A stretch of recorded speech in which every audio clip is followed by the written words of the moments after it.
I'll put that in your mouth. I don't even know what that can mean. You can just use it. Sure.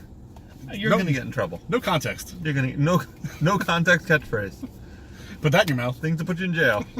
Yeah, it works. Yeah. All right, I'm on board. Welcome back to Bad Movie Friday. Slightly above average movie Friday. Sorry about missing last week. Yeah. There's literally nothing to watch. Yeah, honestly, like we've seen all the bad movies and none of the good movies look that interesting. I still want to see Ready or Not. Did you see that? Yeah. No, it's already out. It was in theaters for a week. We missed it. I heard it was great. Yeah, it looked really good. Coming to DVD this summer. Coming to a Walmart near you. Hit us up on Ready VOD next to... Put it on your Zune. Put it on your Zune next to whatever John Cusack movie's out. 1409. Ooh. I'm your host, the man of 1,004 movies, Tyrell Superbad. I'm Killer Greg. You can find me at KillerGreg17 on Twitter. And today we just got out of Good Boys. Good Boys. Which was pretty good. Which was pretty good, boys. Yeah. I feel like... So I was thinking about this while I was peeing. And we briefly discussed it a little while ago, that I legitimately don't know when the last great comedy came out. I'm inclined to believe that comedy movies are a generational thing. Like I think about SNL sometimes, and maybe you'll be with me on this, I don't know. But like everybody thinks the best SNL was the SNL that they grew up with when they were 17 to 23. So, or maybe a little younger, 15 to 23. So to me, it's like, the Adam Sandler, Chris Farley years, into a little bit like the Will Ferrell, Anna Gasteyer years. But now I watch SNL and I'm like, what is this? This is not for me. But I feel like younger generation of kids are like, yeah, I'm the Kel Mitchell years. Not him. Kenan Thompson years. The other part of that. No, I think you're wrong. Okay.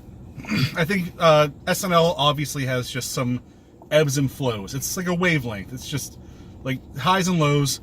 And until you get a really big breakout, there's no one that's been on there who's been a Will Ferrell. It's like, this guy's going places. Right. It was Kristen Wiig for a minute. Yeah. And then I think Ghostbusters took the wind out of her sails.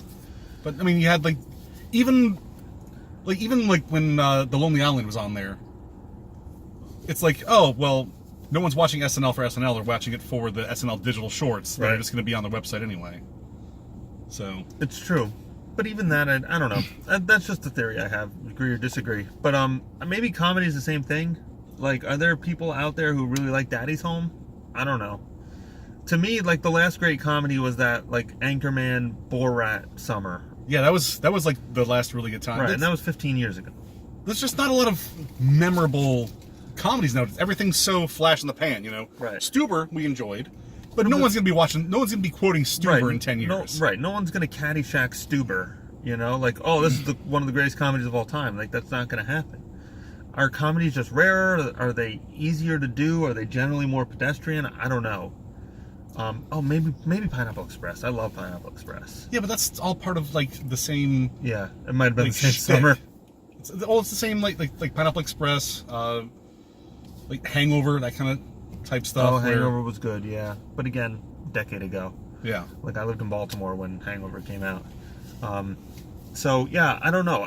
I struggled to think of when the last great comedy was. But even then, I feel like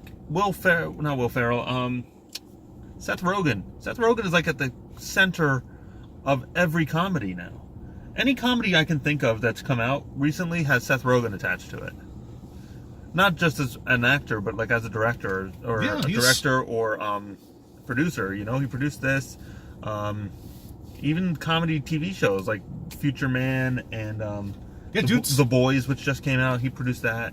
He's a funny dude. He knows his comedy. Yeah, which is nice.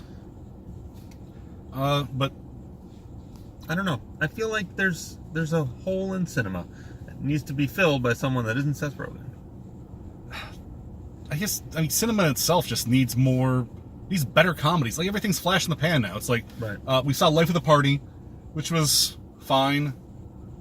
there's a lot of fine things. I think a lot of people are just, a lot of things are going too homogenized, where it's like, Well, that's it. It's like there aren't just comedies anymore. There's action comedies and horror comedies, and this one's a dramedy, and like nothing can just exist anymore as what it is. They all have to be yucking it up the whole time, like Cabin in the Woods type shit. Or even It Chapter 2, which we haven't seen, but people are saying it's kind of a shitty horror movie, but it's hysterical. So like even horror is just a comedy. Comedy's, everything's comedy, and comedy is everything. And Yeah. it just, comedy needs to go back to just being comedy. Which this movie was. Yeah, I mean, which this was was straight up comedy. Straight up comedy. And it was good. I think this movie was above average. I had a really good time watching this. Yeah. A few things I really enjoyed. Like, it really brought me back to being that young, like, discovering things where it's like oh Yeah. shit, yeah, that would be... I think this is a little extreme. Like, Obviously, these kids yeah. I mean, and that's part of the humor. Like, these kids are a little young for, like, to me, this should have been, like, 8th, 9th grade, not 5th, 6th grade. Yeah. But I think they skewed a little younger, maybe because kids are just skewing younger these days with this shit, or because it was genuinely funny. Like, yeah. the little kid saying fuck is a lot funnier than, like, slightly older kids saying fuck. A lot of the humor, I think, would have played maybe more realistic if it was like 8th or 9th graders. Right. These are 6th graders, and I think a lot of the humor comes from them being so, like, it's like we know what we're talking about, but at the same time we don't know how to kiss. Right. There is something very funny about know-it-all kids who are just so wrong. Yeah, it's just charming. Yes. As long as they're not your kids. Yeah, oh yeah. If your kid is a know-it-all, Yeah. I feel like that's a nightmare. But watching another kid be like, oh yeah, I totally made out with a chick. I made sex with her all night. One of my favorite jokes in the movie is when they're talking about Soren, the cool kid in school.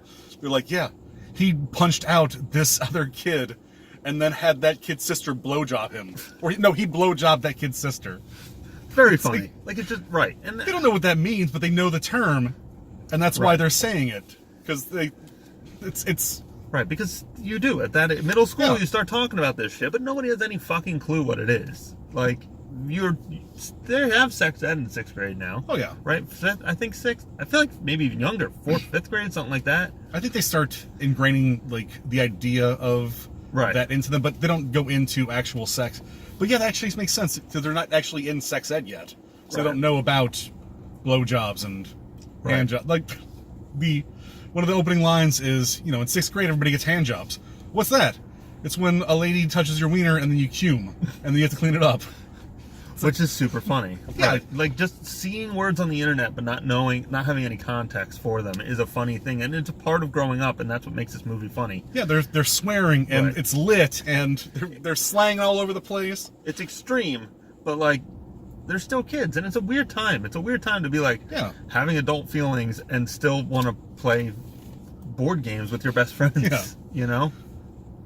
So Oh. this movie does a very good job of at least evoking that feeling of like growing old or getting older as a young Yeah. person. Again, little extreme, like, but it's a comedy, and comedy is bred in extremism. Yeah, I'm fine with the extreme. Like, Right. I was worried it was just going to be like an adult Stranger Things with just, we got little kids and they're saying fuck a bunch. Right. This But- movie could have gone south very quickly. Very Like, it quickly. could have been awful. And it definitely wasn't. But it was, we had a lot of good laughs. But, like, it just, I don't know, I wouldn't totally recommend this movie. Like, if somebody wanted to see it, I'd be like, yeah, cool. If someone's like, hey, what do you think of this movie? I'd be like, yeah, it's worth watching, I I'd guess. say it's worth a watch. But I would never say, like, yo, man, you have to see this movie. No, You this got to is- go out and see this movie. This is no Anchorman. No. You think Anchorman would work? Like, so, say Anchorman did not come out in 2005. Do you think if that movie came out now, you think it would work? Or is, like, comedic sensibilities just left? Because to me, that's the pinnacle of, like, comedy movies. I don't know, man. I have a lot of thoughts about comedy nowadays, and none of them are great.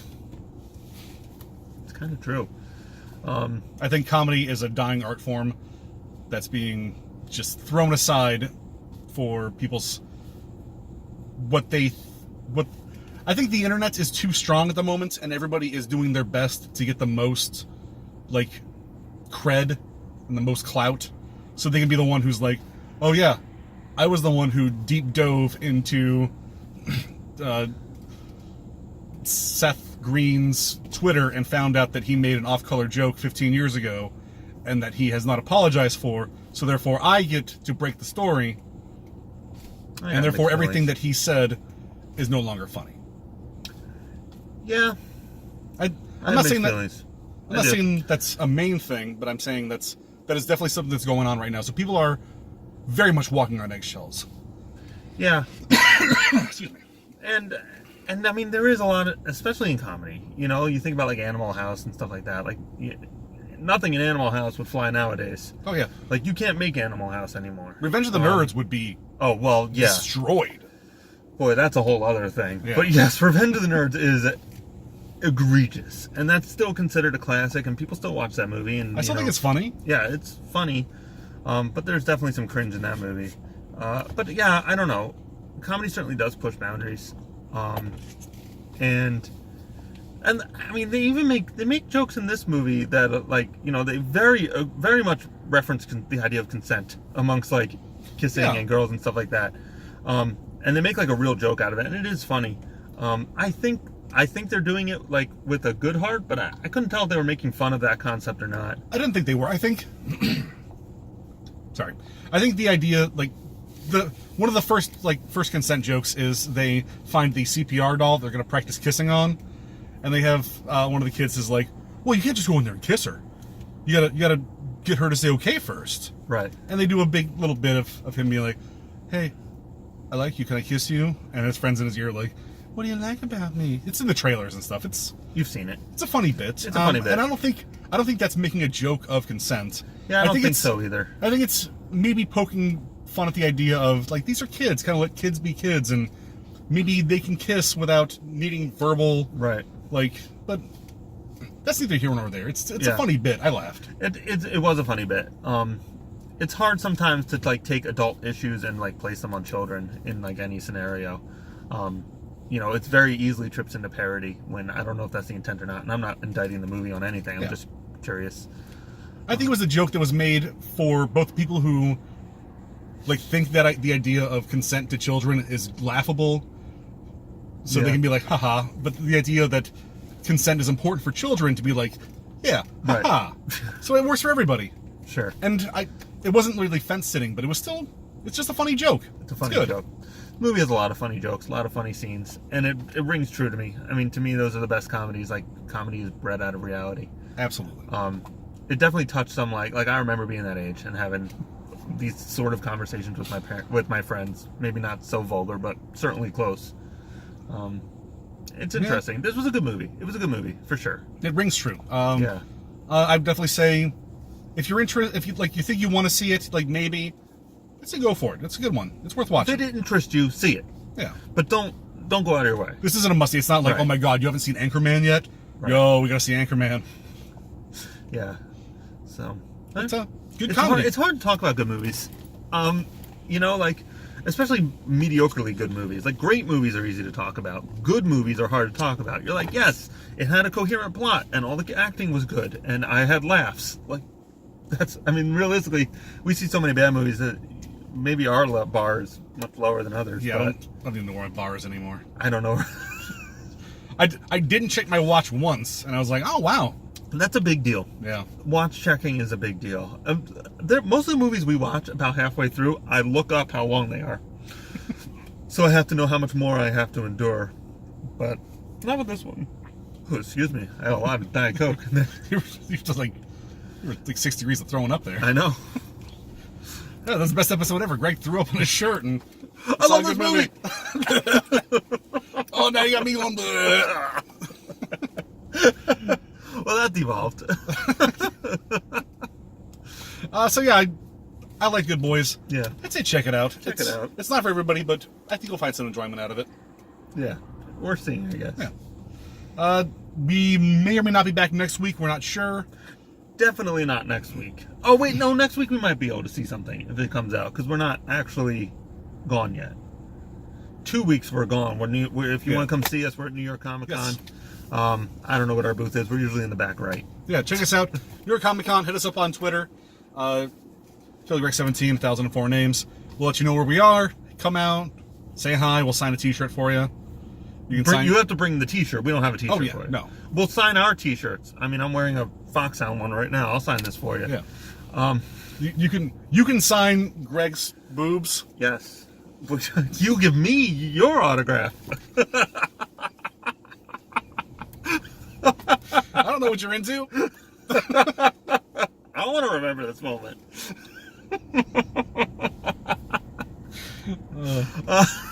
So yeah, we're at New York Comic Con, Yeah. and Ty is at Plattsburgh. I'll be at Plattsburgh this Comic Con.